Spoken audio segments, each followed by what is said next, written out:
thanks very much for having me.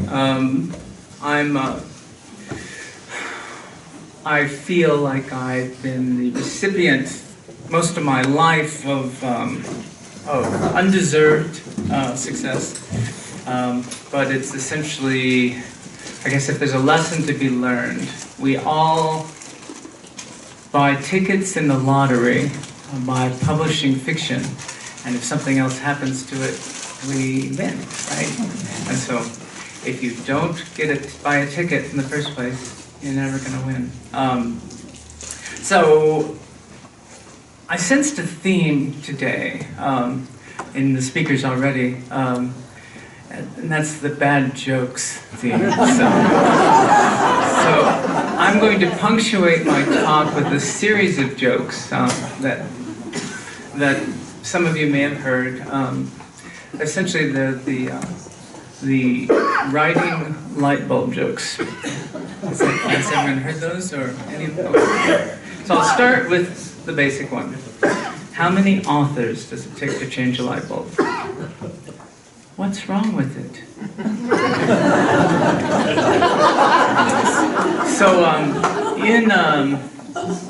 So my experience with Hollywood, even though I had a movie made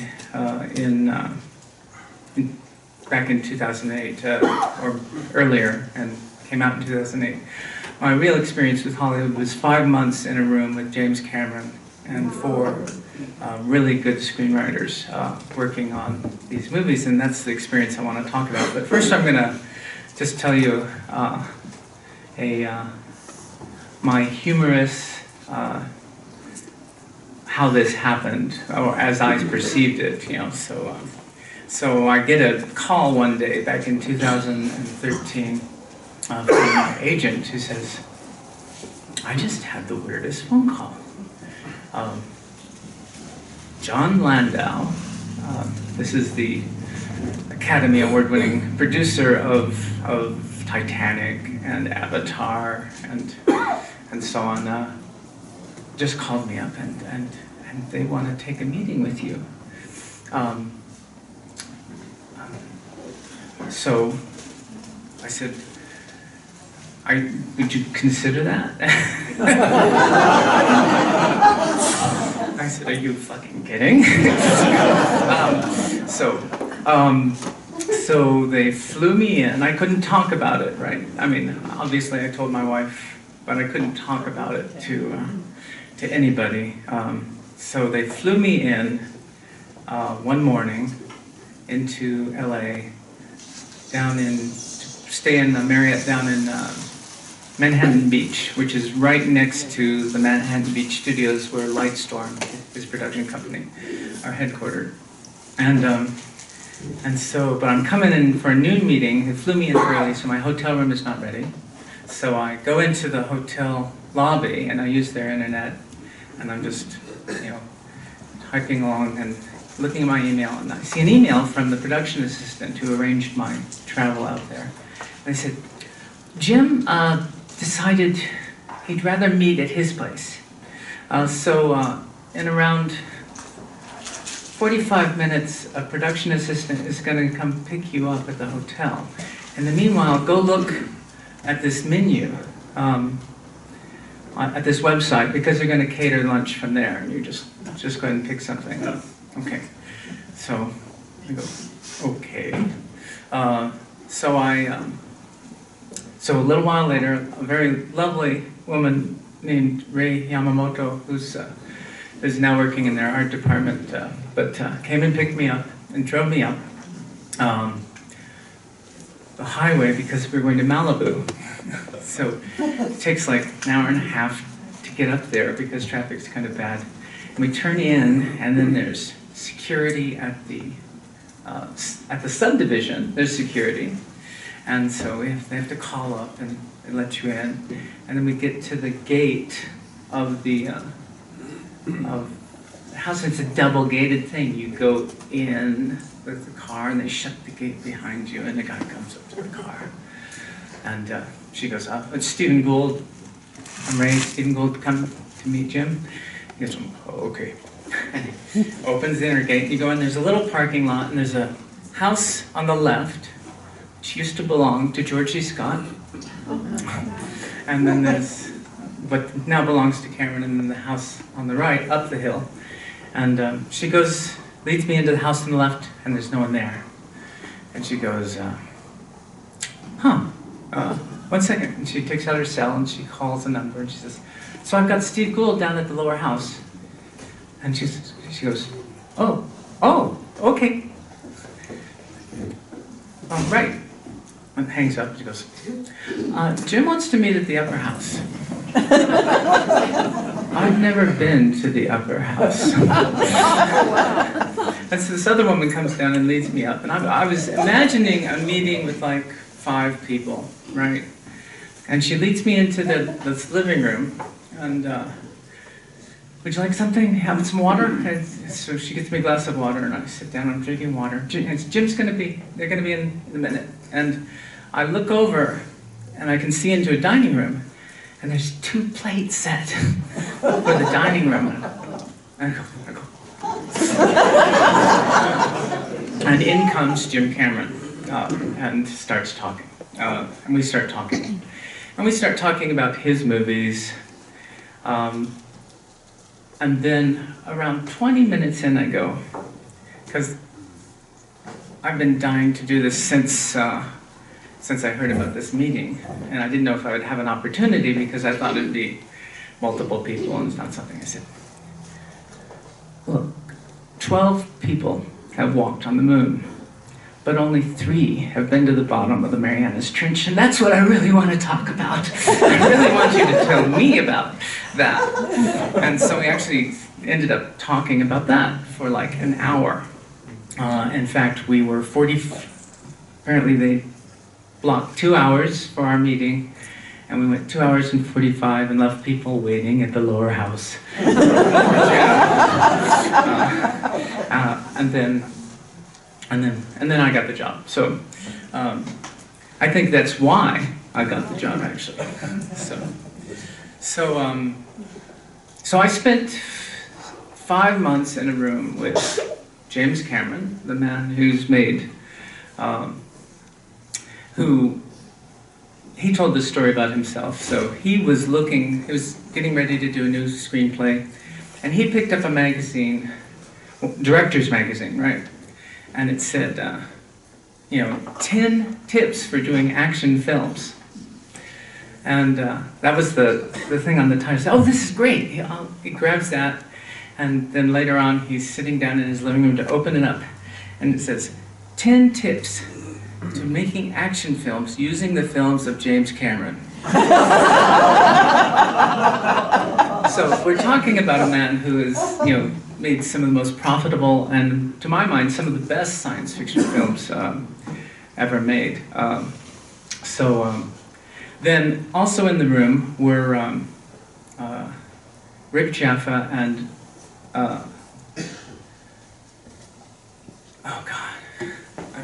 Nameheimers.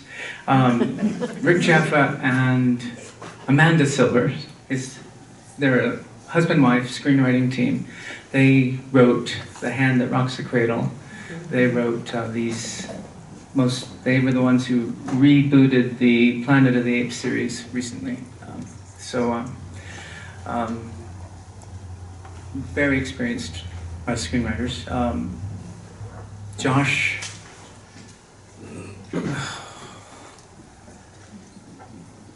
sorry, I know all these names so well that of course they're going out of mind. Josh is was the showrunner on the Sarah Connor Chronicles. He wrote the screenplay for Steven Spielberg's War of the Worlds reboot. Josh. And then Shane Salerno, who is the 4th screenwriter, was one of the screenwriters on Armageddon. He was also the guy who did the 2013 documentary, Salinger, and was the co-writer of the big, thick book on Salinger that came out then. A 10-year project on him. He directed, produced, paid for, and then fortunately got the rewards for doing that particular project. So, things I learned in that room. The most important thing I learned was something I was already aware of, but that we often complain about Hollywood not being aware of. Not necessarily the films of James Cameron, but and that is, character and plot are not enemies. Okay, character and plot, in many cases, plot is often the result of character, far more than character is the result of plot. Change in character, obviously, is a result of plot, but the way, the things people do are true to their nature. And so at one point, we've been working on this project for like 3 months. We were 3 months in on this, and he was going, well, I'm not positive that everybody's getting appropriate service. Every character is getting appropriate service. And we took like a week to go through all 3 movies. There's 3 movies at that time. It's now 4 movies because they've split the first one into 2 parts because there's just too much story in it. We took all 3 movies at that time and we went back to the whiteboard. By the way, this conference room that we worked in had 10 feet of 8-foot tall whiteboard, where they'd just taken whiteboard panels and they'd screwed them to the walls. It had 10 feet on that side, and then by the time we finished, we had 3 rolling whiteboards as well. And every day, the writing assistant, besides the 4 screenwriters and Cameron in the room with me, there was an archivist and a writer's assistant, whose job every day was actually to take photographs of those whiteboards, or even in mid-day, we might go, well, we're going to have to start over on this section, so he would have to get up and take pictures of those boards, which he delivered to us in email, at the end of the day. As well as the notes he was taking all the way through. So we wiped the boards and we started over, going through all 3 movies, starting with relatively insignificant characters and talking about what was their emotional arc, what were they looking, what did they want at the beginning, what did they want, how does this change as it goes through, are they successful, are they not, are they doing significant actions, are they being true to their character in the actions they are doing. And this is fascinating, looking at how much detail, how much time Cameron was taken on this, until I realized that just the post-production costs for the CGI that Cameron does in the Avatar films is $1 million a minute. Okay, so you do not go in ahead of time. I mean, this does not mean they cannot do things on set where they change things, but when they're doing filming in that kind of thing, they're actually not filming with photography. They're filming with something called, well, it's 2 things. It's called it's performance capture, and it's not just they're wearing those suits you've all seen with the balls, but they also have a camera on a boom, is right here catching the emotional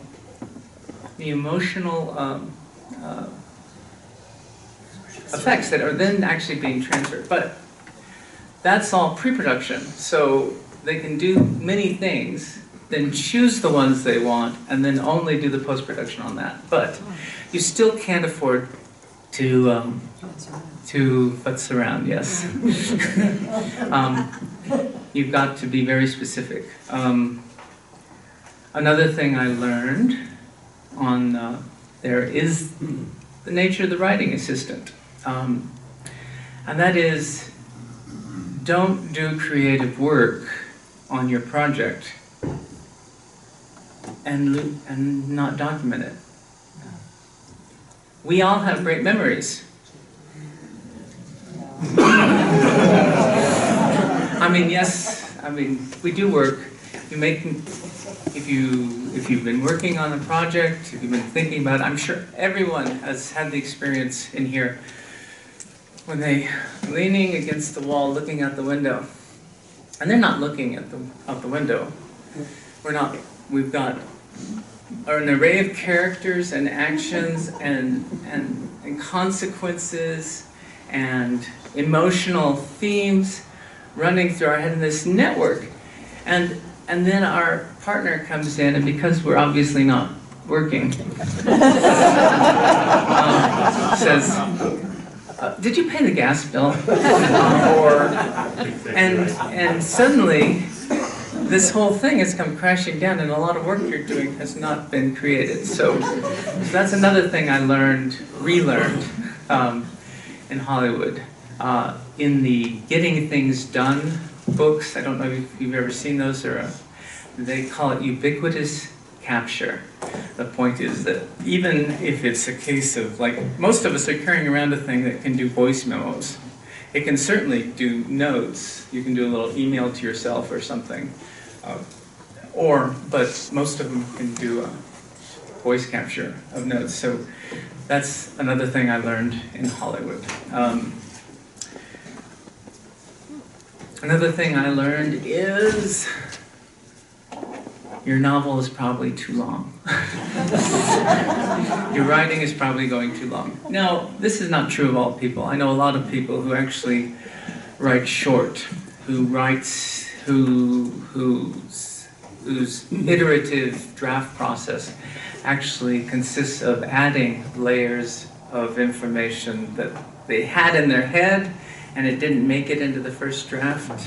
They knew it, and every time they reread it, they went, yeah, of course that happens because of X, but X isn't in the book. But mostly, like my wife in particular, is writes like a sculptor. And by that I don't mean someone who's building up with clay, I mean who's carving out of stone. So she develops this gigantic mass of story, plot, and character, and she actually writes that down. But then she has to whittle away all the stuff that is not the story as part of her thing. And that's actually more of what I see in attempts of writing. I often see the phenomenon we call, I've suffered for my research and now it's your turn.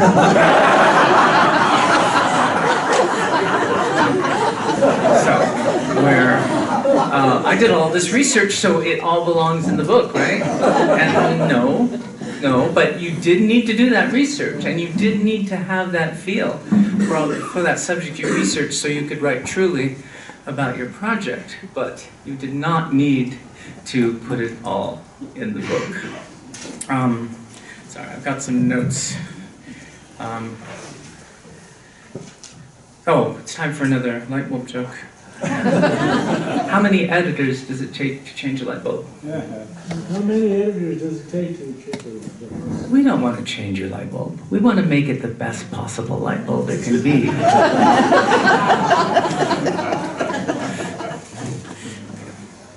Okay. And since I know you've got a bunch of mystery writers in here, how many mystery writers does it take to change a light bulb? 3. Two to do most of it, and then one come in and do an unexpected twist. Okay.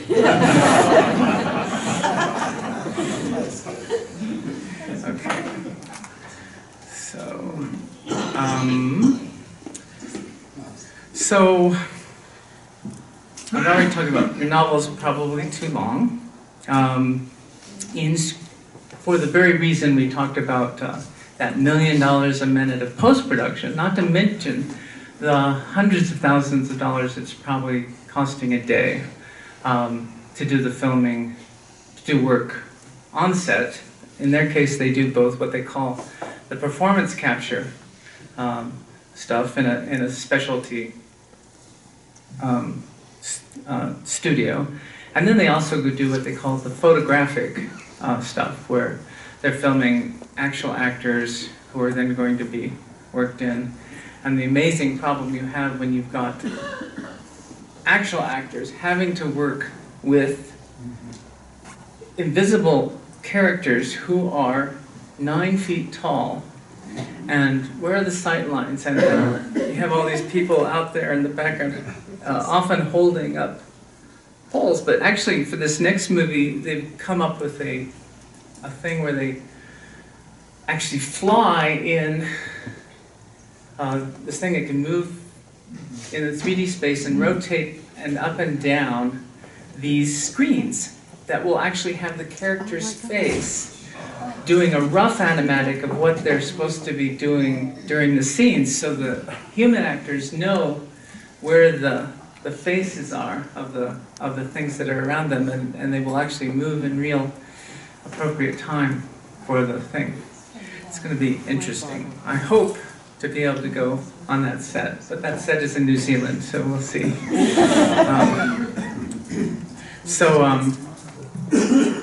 So again, you've got to get it down to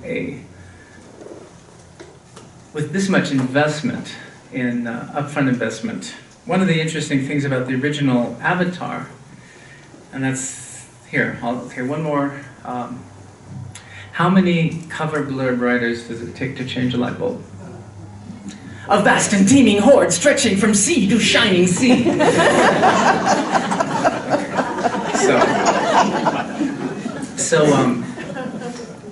So one of the things about the original Avatar is Fox fronted the money, and they then got nervous. I mean, we're talking a huge amount of money. I think over 300 million, something like that. And they got so nervous that they actually then sold half of it outside the company. Which means that when it was the phenomenal success that it was, they did not benefit as much as they would have. What's more, by selling it outside like that, they're also obligated to sell to those same people that percentage of the sequels. So again, they're not going to make as much money as they did. And one of the things I learned from that, so every time we were in the room with these 4 screenwriters and 5 screenwriters, and we weren't talking about the project, they were telling me Hollywood horror stories about studios. And the lesson I took from that was not, oh, well, this all happens to everybody at first. No, this happens to everybody on an ongoing basis, continuous basis. Cameron kept showing Fox versions of the film. At first they had what they called the rough kinematics, which were these maquette animatronics. Well, they're still video, but it's a very rough animation of the show, and they're not. But they've got all the action, all the voices are there, and they watched it and they went, okay, here's our feedback. You got to cut out all this flying stuff. It goes on for way too long, and you got to get it down to under a ridiculous amount of time. I believe the movie itself is 3 hours and 10 minutes or 2 hours and 50 minutes. Anyway, it's in the vicinity of 3 hours, and you've got to get it down under 2 hours, and it just kept giving you all this stuff. But those were the main ones. And then he showed it to them with much more finished animation. And they said, you've got to cut out all this flying. You've got to get it under 2 hours. You've got essentially. Then he got to the end. He got the finished product, and he had Final Cut. He had already done Titanic, up to that point the most successful commercial film ever made. And so he said, he'd actually shown the finished film to test audiences. He knew what he had. And he sat down with the two heads of studio at that point at Fox and to get their critique on the final. And he said, before you say anything, this is your last chance to like this film. And they went, forget that. You got to get rid of all this flying. You got to cut that. They essentially went with exactly the same. So the point was that no matter how successful you are in your career, there are going to be people whose vision diverges from yours. Hopefully, though, there's going to come a point where, while it diverges from you, you have acquired enough credibility and control that you then get to stick with your own version. But I found it amazing that everybody. So to illustrate that, we were watching. This is okay. I guess we have to go to another light bulb joke since we're switching again. So how many publishers does it take to change a light bulb? 3. 2 to hold the author down and 1 to stick it in. So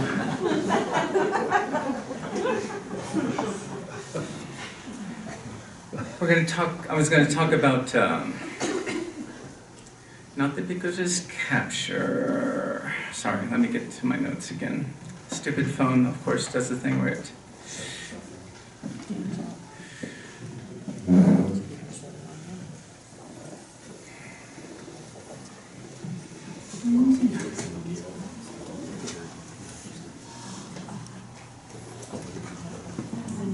Okay.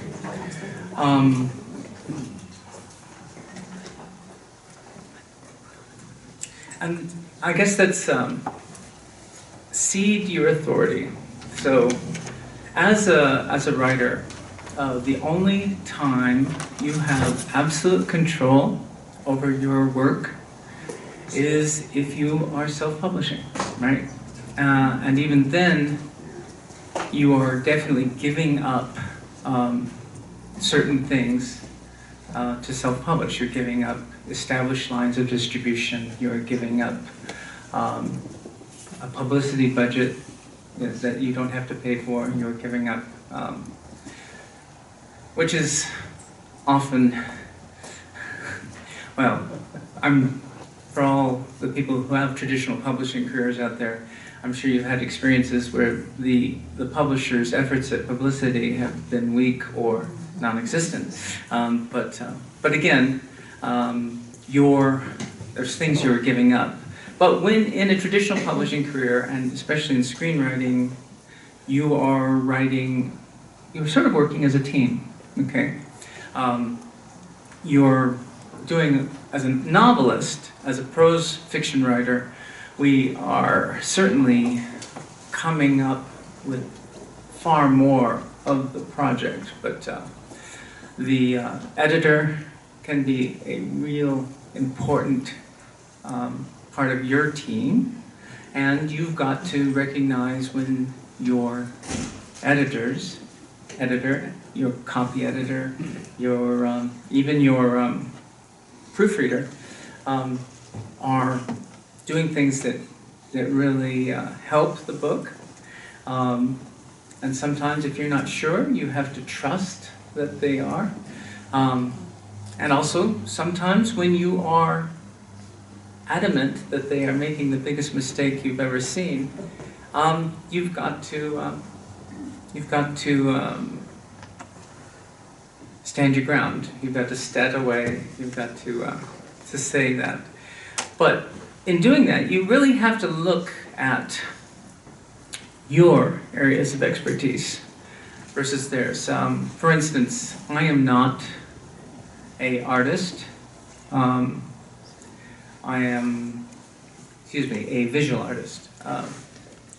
I do not, so my ability to say what is and is not a good book cover is not necessarily as good as the art directors and my publishers and so on. So I have to weigh their experience versus mine. I have to understand things like a book cover is not an illustration of the book. A book cover is a message to potential buyers that give various signals to the buyer that if this is this kind of book, this is a book that falls within this category, or this book is intriguing for reasons, but they should not complain then when they reach, I did not find this scene in your book, therefore your book is a bad book. Or, though oddly enough, there have been cases where art direction is sufficiently ahead of production that a writer can then write that scene. It's kind of nice to actually put in the exact scene, but it's not important. So again, it's about the team.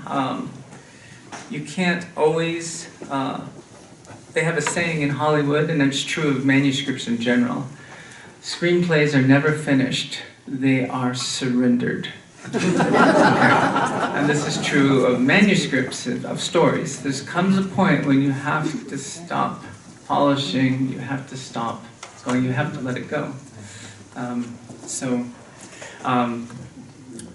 And that's when it's passed on to the next team, or in the case of self-publishing, you push that you go ahead and upload it and hit the publish button.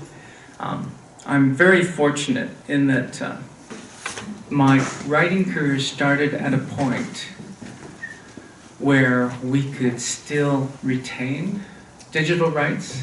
So my first 5 novels actually belonged to me on the digital rights. So I actually self-published my own copies of those editions. And since some of those books are still in print from the publisher, there was a year there where they weren't speaking to me because they kind of thought I should just give them the digital rights on those previous things instead of paying my mortgage, which is what those digital rights did, mostly because of the movie. The people coming back to Jumper from the movie, then enabled me to pay my mortgage with those digital rights. So that's, so I know the thing about pushing the button, but also I'm incredibly fortunate in that those books were all edited and copy edited by professional copy editors at my publisher before I put them up. So that's an interesting mix that we all don't have. I guess I would have what you would call a hybrid career for those. Sorry, next note. How many art directors does it take to change a light bulb? I'm thinking neon.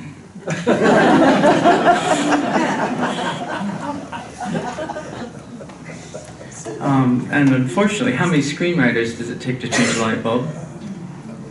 As many as the studio wants.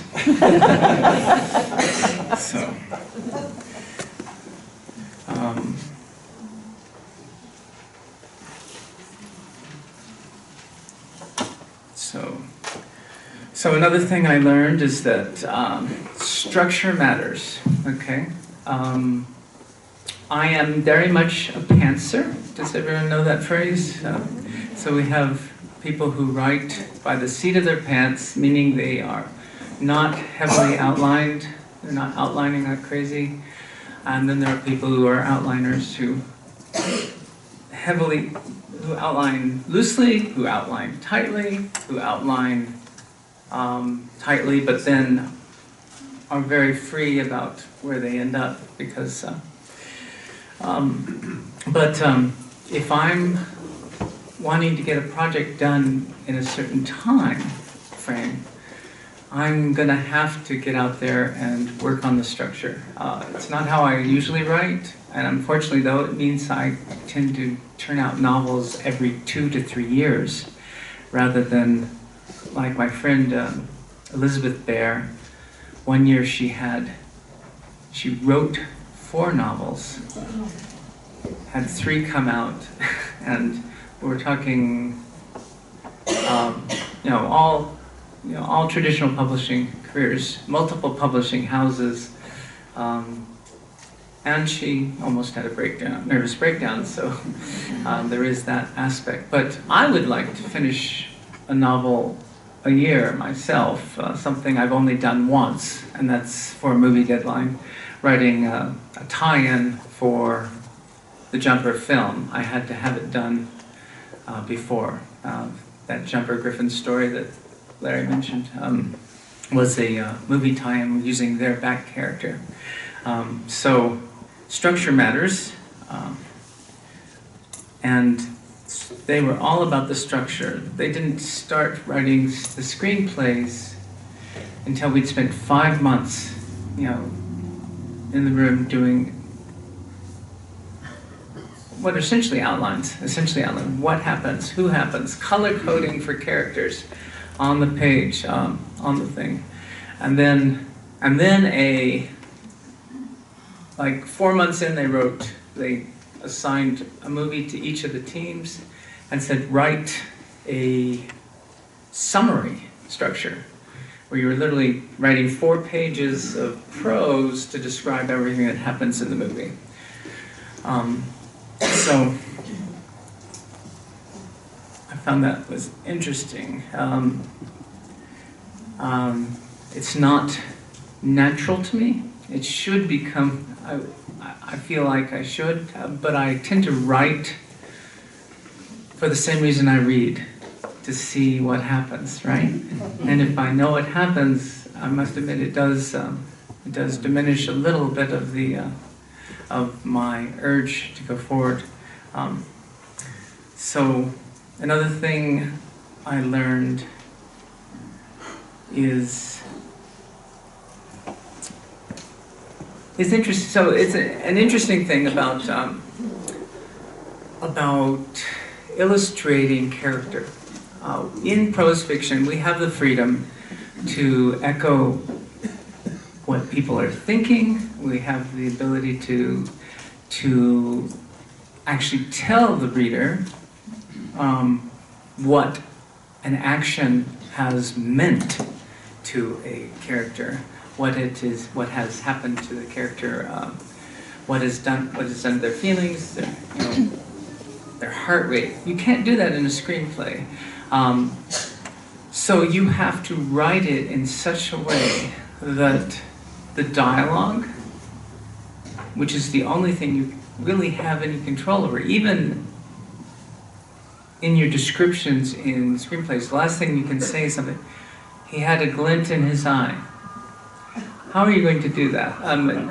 Yes, they could do that in lining, they can do that in post, they could actually do a glint in the eye, but what you need, you have to write instead something that an actor can actually work with, right? You can either make clear from the nature of the dialogue that he is, say, mischievous, right? He's messing with whoever he's talking with. Or you can say, which is probably the best bet, there is often a case in shooting where they will have something written like that that makes it clear. And on set, they will actually come up with physical actions that make that line unnecessary, right? But you can't write that into a screenplay, but you can write that into prose. So I found that if you approached your prose, everyone has heard the show don't tell, right? Show don't tell. Don't, a conclusion reached by your reader based on the evidence you've given them versus a conclusion handed to the reader by a writer, when they reach the conclusion themselves, they are so much more invested in your fiction. And that's something I learned from working in the room, that if you set up something such that the conclusion, the reader does the work. In prose fiction, the reader is carrying such a load. The reader does so much for us. There's a John D. MacDonald essay on character, but on description, that illustrates this, and it's really a great little piece. But essentially, he says, so there's a hotel room, and it has this air conditioner set in the wall, and every time the air conditioner compressor goes on, it rattles, and there's a stain underneath the on the wall underneath the air conditioner where condensate has leaked out. What is the rest of this room like? Is this a 4-star hotel? What is the bed like? Shag carpet. Shag carpet? Oh, what are the towels like? So you, as the reader, has taken that one little detail and you've populated that room.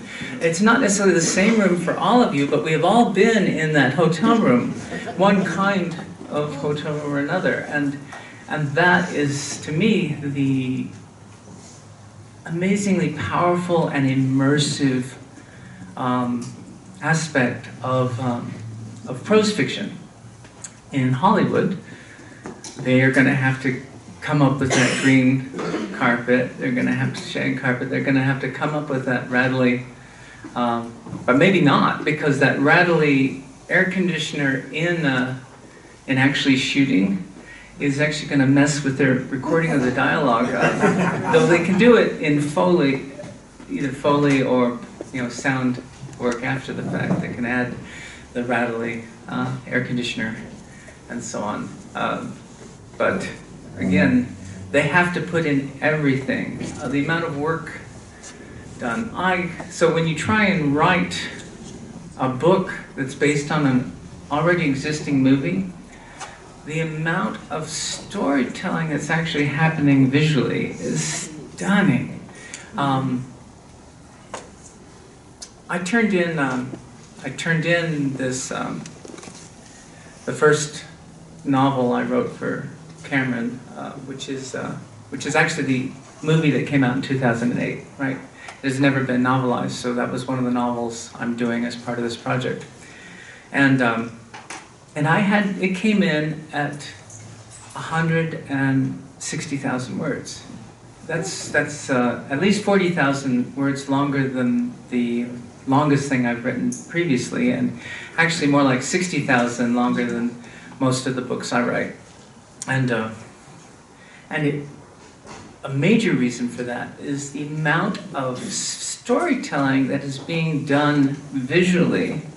The amount of conclusions you can draw from little details in scenes that are just thrown in there about the technology, about the culture, about the way people behave is stunning.